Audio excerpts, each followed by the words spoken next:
கடப்பாறைக்கு உங்கள் ஓட்டு, கடப்பாறைக்கு உங்கள் ஓட்டு, கடப்பாறைக்கு. வணக்கமா, மறக்காம எங்க சின்னத்துக்கு ஓட்டு போடணும். எங்க சின்னம் கடப்பாறை. காவடியா இருக்குங்க உங்க சின்னம். முப்பாத்தா வாய வச்சிருக்க முனிரு. மாமா நீங்க கம்முனு இருங்க, இப்படி கலாய்ச்சாதான் கலாய்க்க முடியும்.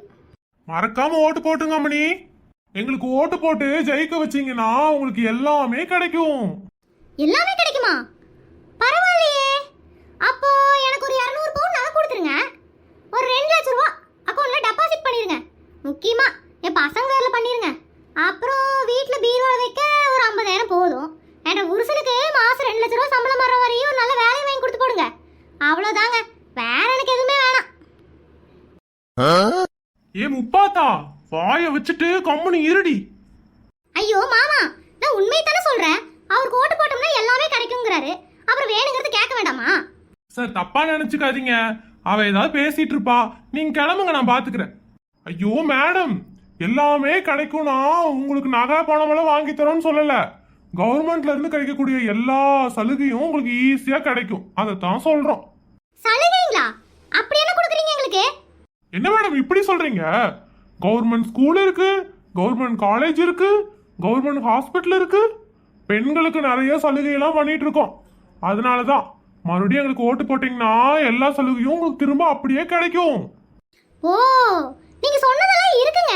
ஆனா நல்லா இருக்குங்களா? கொஞ்சம் யோசிச்சு பாருங்க. என்ன மேடம் சொல்றீங்க? அட ஆமாங்க, கவர்மெண்ட் ஸ்கூல் இருக்கு, அதுல வாத்தியாருங்க இருக்காங்களா? முக்கியமா நல்ல பாத்ரூம் இருக்குதா? அப்புறம் பாத்ரூம்ல தண்ணி வருதா? எதுவுமே இல்ல. போய் 1-2 ஸ்கூலை செக் பண்ணி பாருங்க, அப்புறம் தெரியும் உங்களுக்கு. என்ன இப்படி சொல்லிட்டீங்க? எத்தனை கவர்மெண்ட் ஸ்கூலு எவ்வளவு பேர் வாங்கியிருக்கு தெரியுமா? நீங்க சொல்றதெல்லாம் சரிதான். 100 கவர்மெண்ட் ஸ்கூல் இருந்து ஒரு ஸ்கூல் பேர் வாங்கினா என்னங்க பெருமை? 100 ஸ்கூலுமே பேர் வாங்கணும், அதுக்கு பேர் தான் நல்ல கவர்மெண்ட். யோ, என்னையா இந்த பொம்பளை இப்படி பேசிட்டு இருக்கா? அப்புறம் ஐயா கொஞ்சம் இங்க பாருங்க.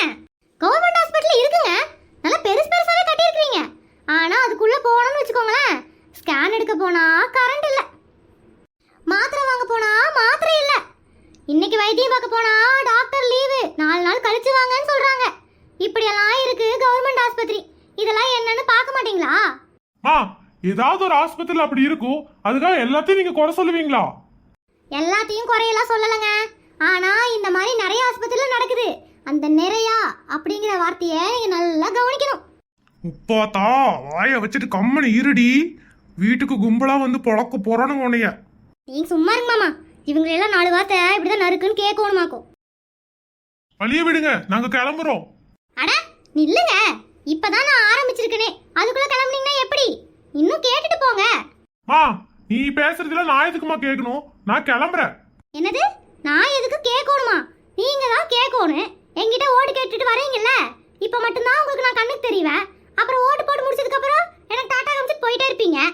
ஏய் முப்பாத்தா, ரொம்ப விலை கொடுத்து வாங்காதடி, வாடி போலாம். சத்து இருங்க மாமா. அப்புறம் டிஜிட்டல் இந்தியான்னு ஒன்று கொண்டு வந்தீங்க, அதுதாங்க இருக்கிறதே ரொம்ப சிறப்பு. அதெல்லாம் கொண்டுட்டு வர தெரிஞ்ச உங்களுக்கு மக்களுக்கு இருக்கிற பிரச்சனையை எப்படி தீர்க்கணுங்கிறது தெரியலையே. என்னவா சொல்றீங்க? அது எவ்வளவு நல்லது தெரியுமா?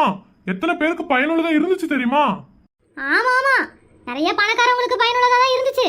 ஆனா எங்களை மாதிரி நடுத்தரத்துல வாழ்ற யாருக்கும் எந்த பயனும் இல்ல. எங்கேயாவது லோன் கேட்டு போனா சிபில் ஸ்கோர் கம்மியா இருக்குங்கிறாங்க.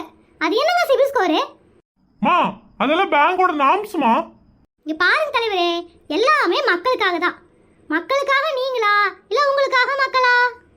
ஐயோ குழப்பமா இருக்கே. ரொம்ப குழம்பாதீங்க. வீட்டில் போய் உட்காந்து முதல்ல நல்லா யோசிங்க. நீங்க பண்ணி வச்ச எல்லா திட்டமும் ஹை கிளாஸ்ல இருக்கிறவங்களுக்கு பயனுள்ளதா இருந்துச்சு.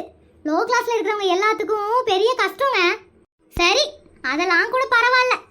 இந்த விவசாயிங்க என்னங்க பண்ணாங்க? போராட்டமா நடத்திக்கிட்டு இருக்காங்க. எதையுமே காது கொடுத்து வாங்க மாட்டேங்கிறீங்களே. அதெல்லாம் மேல் இடத்துல பாத்துக்குவாங்கம்மா. நாங்க நிக்கிறது கவுன்சிலர் போஸ்டுக்கு. ஏங்க நீங்க கவுன்சிலர் ஆகுங்க இல்ல மந்திரி ஆகுங்க, அத பத்திலாம் எனக்கு தெரியாது. முதல்ல நாட்டு பிரச்சனை எப்படி தீர்க்கிறதுன்னு ஒரு ஆலோசனை கூட்டம் போட்டு அதுக்கு ஏற்பாடு பண்ணுங்க. அதை விட்டுட்டு கவுன்சிலருக்கு நிக்கிறேன், மெம்பருக்கு நிக்கிறேன், மந்திரிக்கு நிக்கிறேன்ட்டு வந்துடுறீங்க. நீங்க எதுக்கு நீனா எங்களுக்கு என்னங்க? ஏ முப்பாத்தா, அட நீங்க வேற சும்மா இருங்க மாமா. இவங்க வேற டைம் பாஸ் ஆகலன்னா ஓட்டு போடுங்க ஓட்டு நாங்க ஓட்டு கேட்டு தெரு தெருவா அலைஞ்சிட்டு இருக்கோம், நீங்க என்னமா டைம் பாஸ் ஆகலையான்னு கேக்குறீங்க? கால்ல பிரயோஜனம் இல்ல, பிரயோஜனம் இல்லாததுக்கு எதுக்குங்க ஆளை கூட்டிட்டு சுத்திட்டு இருக்கீங்க? யோ, என்னையா அந்த பொம்பளை இப்படி பேசிக்கிட்டு இருக்கறா? அண்ணே கிளம்பிடுவோண்ணே அண்ணே. யோ, என்னையா இந்த பொம்பளை வாயை திறந்தா மூடவே மாட்டேங்குது. ஒழுங்கா பார்த்து வீடு கூட்டிட்டு போ, நாங்க கிளம்புறோம். உங்கள் ஓட்டு கடப்பாறைக்கு. உங்கள் ஓட்டு கடப்பாறைக்கு. ஏ மெண்டல், அவனுங்க எல்லாம் வீட்டுக்கு வந்து வீட்டை உடைச்சானுங்கன்னா என்னடி பண்ணுவ? யாரு அவனுங்க வந்து வீட்டை உடைக்க போறானுங்களா? நான் கேட்ட கேள்விக்கு ஒழுங்கா பதில் சொல்ல முடியாம எப்படி தெரிச்சு ஓடுறானுங்கன்னு பாருங்க மாமா. ஏ லூசு, நமக்கு எதுக்கடி தேவையில்லாத பிரச்சனை? ஒழுங்கா வேலையை பக்கம் ஏன் இந்த மாதிரி பண்ணிட்டு இருக்கற? நீங்க பாருங்க மாமா, நான் சிவனே என்ன இருக்கிறேன், தேடி வந்தா நான் என்ன பண்றது? லூசு, உனக்கு ஓட்டு போட இஷ்டம் இருந்தா போடு, இல்ல போடாம போ. இதுக்கு எதுக்கு தேவையெல்லாம் பேசிட்டு இருக்கிற? மனுஷங்க நியாயத்தை கூட பேச முடியல. ஏனுங்க மக்களே, நான் பேசுனது எதுவும் தப்பா கமெண்ட்ல சொல்லுங்க. சரி விடுங்க மாமா, ஐஸ்கிரீம் வாங்கி கொடுங்க, சாப்பிட்டு வீட்டுக்கு போலாம். உனக்கு ஐஸ்கிரீம் ஒண்ணுதான் கேடு. தேவையில்லாத விஷயத்துல தலையிட்டுட்டு வாடி, நேரங்காலத்தோட வீட்டுக்கு போலாம். அவனுங்க சொன்னானுங்க ஓட்டு போட்டா எல்லாமே கிடைக்கும்னு. நாசமா போறவனுங்க, எனக்கு ஒரு ஐஸ்கிரீம் கூட கிடைக்கூடாம பண்ணிட்டானுங்களே.